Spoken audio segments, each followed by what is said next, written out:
Coming up on Network Africa, Guinea Bissau's President Umaru Embalo blames ex-drug inmates for failed coup earlier this month. We bring you highlights from South African President Cyril Ramaphosa's State of the Nation address, plus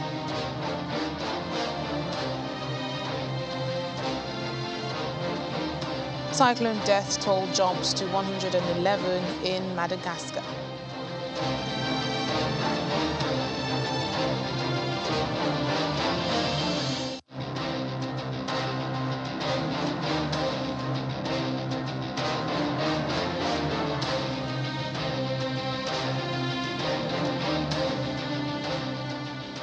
Hello and welcome to the program. I'm Layo Adegoke. We begin in Guinea-Bissau, where the president says the masterminds of last week's coup attempt served time in U.S. jails for drug trafficking. Umaru Sisiko Embalo says a former Navy admiral and two of his aides were involved in a well-funded plot to assassinate him, his prime minister, and other senior officials. He says he saw two of the men at the government palace during the coup attempt. Mr. Embalo was leading a cabinet meeting when armed men stormed the compound. However, 11 people were killed, and most of them were members of the security forces. Ghanaians are protesting a controversial bill that would introduce tax on electronic transactions sponsored by the government. On Thursday, citizens took to the streets of the capital city, Accra, to demonstrate against the proposal that seeks to introduce a 1.75% tax on all money transactions above 100 cedis. Although the parliament is yet to pass the bill, the majority leader Osei Mensah Bonsu says the bill is the basis for several estimates in the 2022 budget, which parliament had approved. In the meantime, the opposition has described the tax as daylight robbery and pledged to scrap it should it assume power in the next election. The government says the levy will help it deliver crucial services and improve infrastructure, but critics say it will raise the cost of living in the country.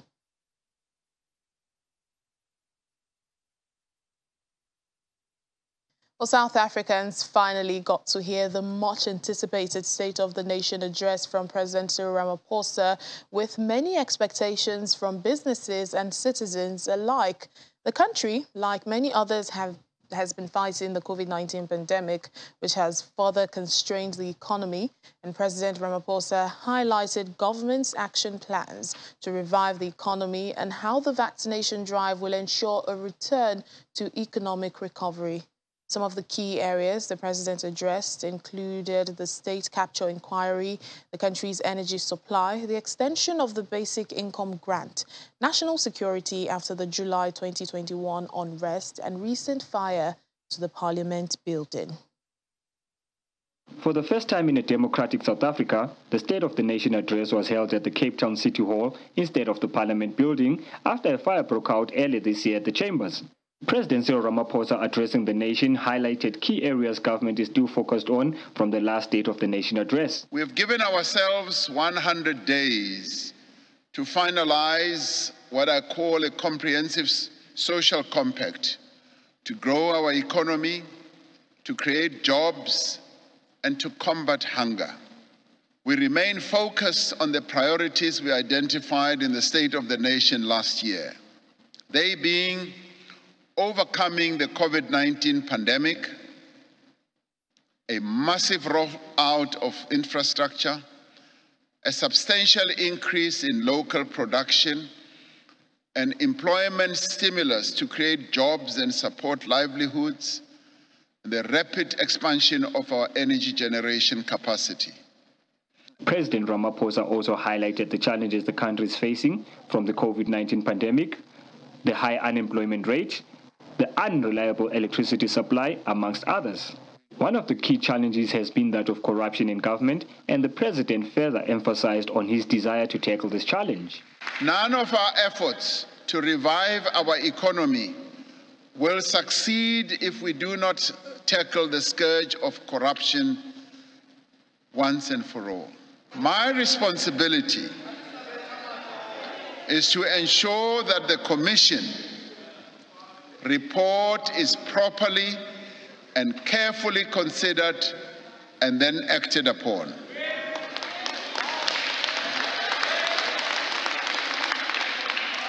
We received mixed reactions from citizens on the street.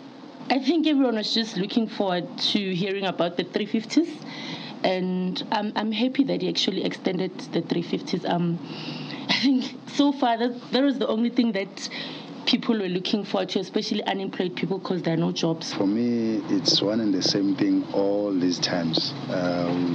Actually, as South Africans, I think we are tired of listening to all these lies, because at the end of the day, there is nothing these people are fixing. I think I'm happy with what I heard, especially the issues that the president addressed. He addressed the job creation issue. He also addressed the increase on the 350 grant, which I think is going to help a lot of people. Opposition parties such as the main opposition, the Democratic Alliance and the Good Party, have welcomed the State of the Nation address and the areas which need to be tackled, but called on the president to finally act on the promises. Meanwhile, Labour Union Nehau says the address was underwhelming and more could have been said and more could be done practically to take the country forward. From Johannesburg, South Africa, Brian Pugeni, Channels Television News.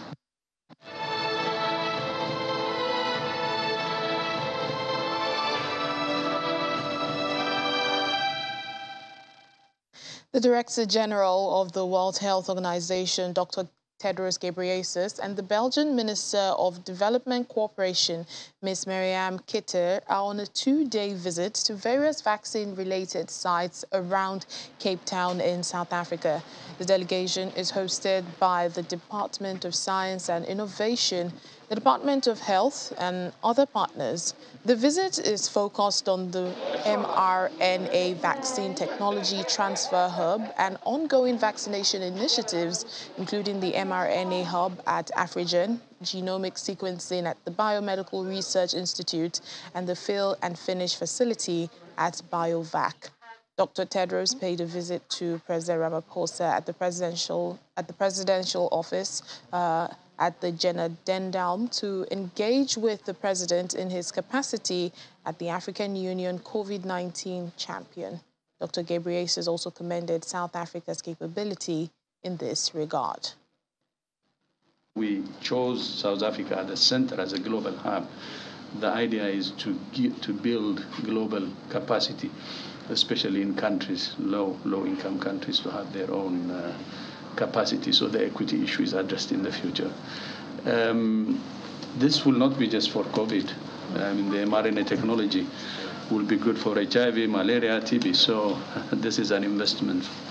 And that could possibly be a game changer in combating the major diseases. So this is big, and whatever time it takes, the key is, as they were saying, the quality of it. In the meantime, the World Health Organization's chief scientist, Swaminathan, says the world is not yet at the end of the COVID-19 pandemic, as there would be more coronavirus variants. She made this known in South Africa, where she was visiting vaccine manufacturing facilities alongside WHO Director General Dr. Tedros Ghebreyesus. We have seen the virus evolve, mutate, and in fact the Omicron variant was detected here in South Africa. The whole world came to know about it because of the scientists here. So we know that there will be more variants of concern, and so we're not at the end of the pandemic.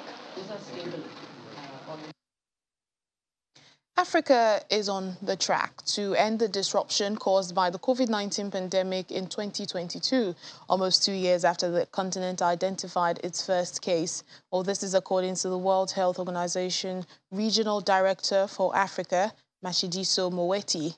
However, Ms. Moeti says the pandemic has caused severe damage to social and economic development in this region.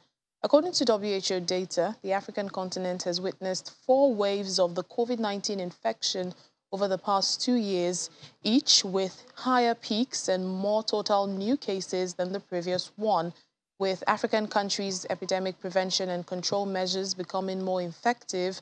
Each wave is set to become shorter, while the death rate has dropped from 2.5% to 0.8%. The pandemic has taken a brutal toll, with tens of thousands of lives lost and incalculable damage wrought to African economies and communities. The World Bank estimates that the pandemic has pushed up to 40 million people in Africa into poverty. Controlling this pandemic must be a priority if we are also to end the disruption and destruction and begin regaining control over our lives.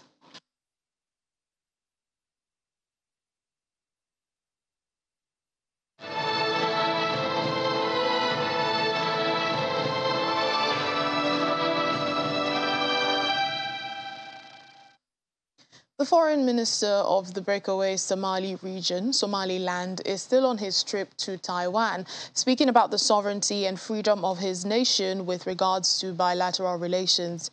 Essa Kaid Mohamud, at a news conference on Friday, says China cannot dictate who Somaliland can have relations with, as it was a sovereign nation and born free. His comments have, however, been condemned by Beijing.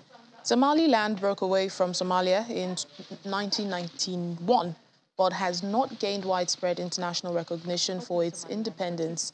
The country and Taiwan, who is claimed by China as its own territory and likewise diplomatically isolated, set up representative offices in each other's capitals in 2020, angering Beijing and Mogadishu. Well, let me tell you one thing. Somaliland is a sovereign country again.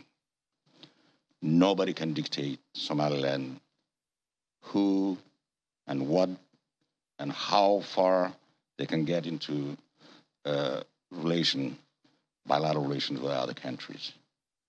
I think that's a precise and correct answer to the question. We were born free, and we will stay free, and then we will run our business the way we want it. China cannot dictate.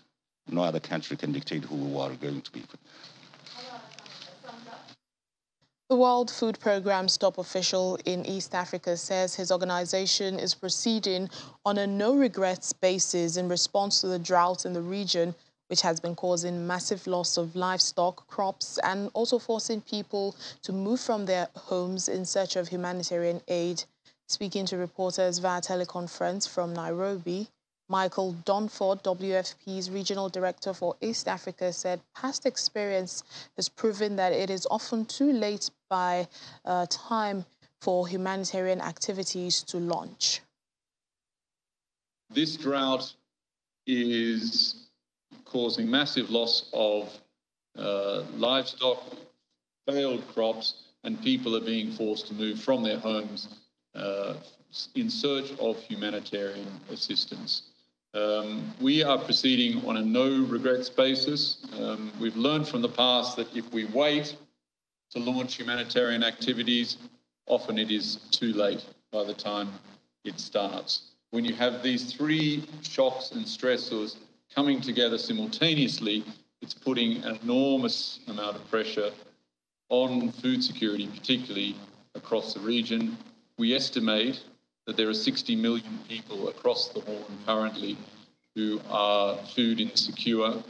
Ironically, the population of the Horn makes up only 4% of the global population, and it represents 20% of the population that is food insecure. So huge discrepancies in this particular part of the world. We need some type of humanitarian corridor, a humanitarian pause that will allow us to upscale our operations now.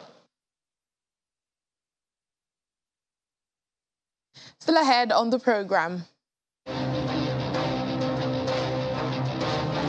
The United States Consulate collaborates with the Lagos State Ministry of Education to hold Africa's first drone soccer competition at That's on our Africa Tech segment. Please join us again. Welcome back to the program. Moroccan authorities have decided to survey all abandoned wells across their country after a trapped boy died following an unsuccessful rescue attempt last week. Ryan's plight at the bottom of a narrow 32-meter deep borehole gripped millions in Morocco and outside their country. Officials say the survey was designed to prevent a repeat of the tragedy and that those who dug wells that flouted regulations would be required to pay to make them safe. More than 1,000 Moroccans a year are already being punished for illegal drilling. At least 111 people in Madagascar are now known to have died since Cyclone Batsirai hit the Indian Ocean island nearly a week ago. According to the National Emergency Agency, many homes simply crumpled in the ferocious winds, leaving around 30,000 people living in emergency shelters. Southern African nations are already reeling from January's tropical storm Anna. The storms are common in this part of the world, but the climate crisis has caused them to become more destructive. It has also worsened drought, which has hit southern Madagascar hard, in turn making the humanitarian response after this storm even more urgent. The Addis Ababa University in Ethiopia will begin teaching Swahili language after signing an agreement with the Tanzanian university. The language studies will be facilitated by the University of Dar es Salaam. The move comes days after the African Union adopted Swahili as an official working language. The language is spoken in several African countries. UNESCO last year declared every 7th of July as the world's official day to celebrate the Swahili language.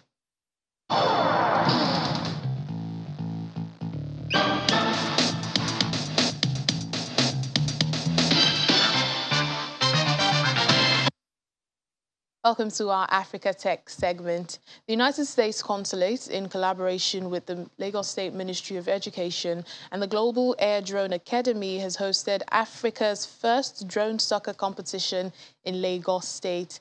The competition was part of the U.S. government's commitment to not only introduce drone sports in Nigeria, but also to promote STEM education.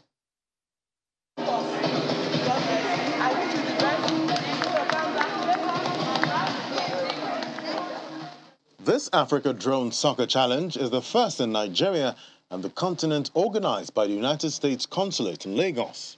Arm your drones in 3, 2, 1, go!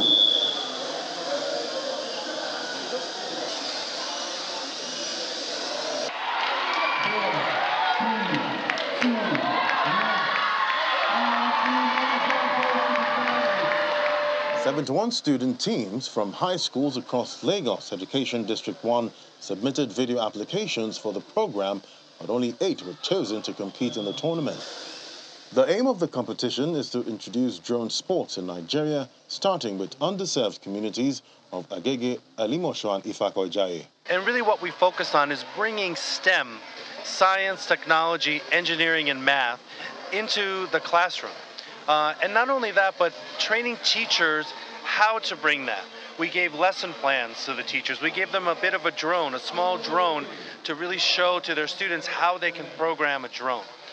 We did also training for students in many different technology fields: solar cells, cell phone repair, weather balloons. And now we've had this drone soccer competition, really to show that you can bring science, technology, engineering, and math into the classroom, and you don't need a $150,000 science lab. You don't need these very expensive types of equipment. You can do it simply. The soccer game was held in partnership with the Global Air Drone Academy and Steam Up Lagos Drone Training Initiative, which is part of the state's strategy to promote science, technology, engineering, arts, and mathematics. Go. Go for 3 seconds. Go for 3 seconds. Go for 3 seconds. 8. Around the applause for 3 seconds. started a lot of programs, a lot of initiatives between 2020, but of course, due to the pandemic, a lot of them were really pushed and driven last year. And part of that led to this partnership between Lagos State and the U.S. Consulate in making sure that the best practices in STEAM education in the U.S. were carried here to Lagos State. The students have spent 8 weeks, all right, and there's actually 8 teams as well, predominantly female-led teams, and they have been practicing and putting their drones together and building them and crashing them and building them again. So it's really exciting to see them grasp this technology, and the sky is really the limit for them. All 8 teams were girl-led, and the students are excited to be among the pioneer beneficiaries of this initiative. We have been training for 9 weeks. I think that is enough time for us to learn and to know a lot about drone soccer and how to play it. It allowed me to think critically how to use this drone technology to solve real-life problems, especially in the military aspect. At the end of the challenge, Ijayi Housing Senior Grammar School emerged the champion, beating Elimosho Senior Grammar School and Abeson Senior High School, in 2nd and 3rd positions respectively. A STEM laboratory will be awarded to the top 3, while the overall winner will represent the nation at the global stage in the U.S.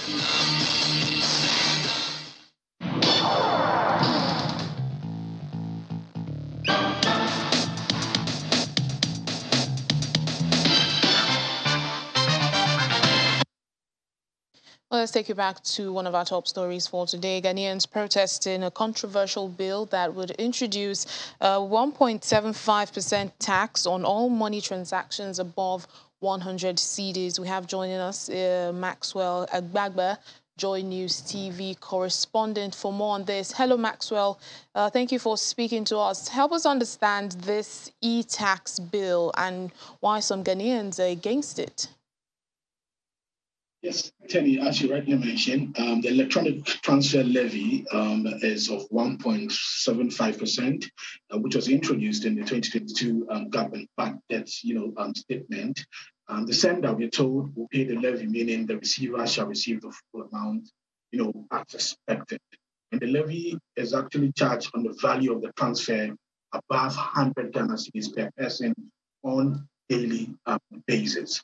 Now, you're told that any transfer to or from a mobile money account or from a bank account of a person will be subject to the tax. And we're told that transfers done on the same mobile money network would also be subjected to the tax. Transfers from one mobile money network to a recipient on another network would also be subjected to the tax. Transfers from bank accounts to mobile money accounts will also be subjected to the tax. Transfers from mobile money accounts to bank accounts are also included, then bank transfers on a digital platform or application which originate from a bank account belonging to an individual. Now, a lot of Ghanaians are kicking against the electronic transfer levy because they say that this would overburden them. And that was the feedback that we got from some of the people we spoke to yesterday during the protest through the principal streets of Accra. They say already they are burdened by the taxes that have been imposed on them, and this will overburden them. There are also concerns that this would affect government's digitization agenda. Some people think that this will reduce the number of transactions that would happen on digital platforms because a lot of people would want more now to face-to-face transaction instead of using electronic means to do some of these transactions. But overall, many Ghanaians who've been speaking to are kicking against it, including the main opposition party in the country, National Democratic Congress. And that was the feedback that we got from yesterday's protest through the principal streets of Accra. Well, Maxwell, just very quickly, we know the bill is yet to pass, but is it possible that it could be struck out or it would move on to, turn into a law? Well, what we are learning right now is that government is also taking into consideration the numerous feedback that it has received from its town hall, meetings and from, yesterday's protest as well. We're told that government is still considering all of that And what it means is that there are possibilities of an amendment to the bill, which is currently before Parliament. We're hearing that it could be reduced from 1.75 to 1.5. That is what we've been told. That is a possibility of it being reduced from 1.75 to 1.5. But the main opposition party in Ghana, the National Democratic Congress, says it is for 0% e-levy. It says if it is not 0%, then they are not going to give it their support. So as it stands now, there's considerations of an amendment going on in Parliament as we speak right now. Okay then, Maxwell Agbagwe, Joy News TV correspondent, thank you. Okay. And that's where we end Network Africa for today and for the week. Thank you so much for watching. I'm Layo Adegoke. Have a lovely weekend.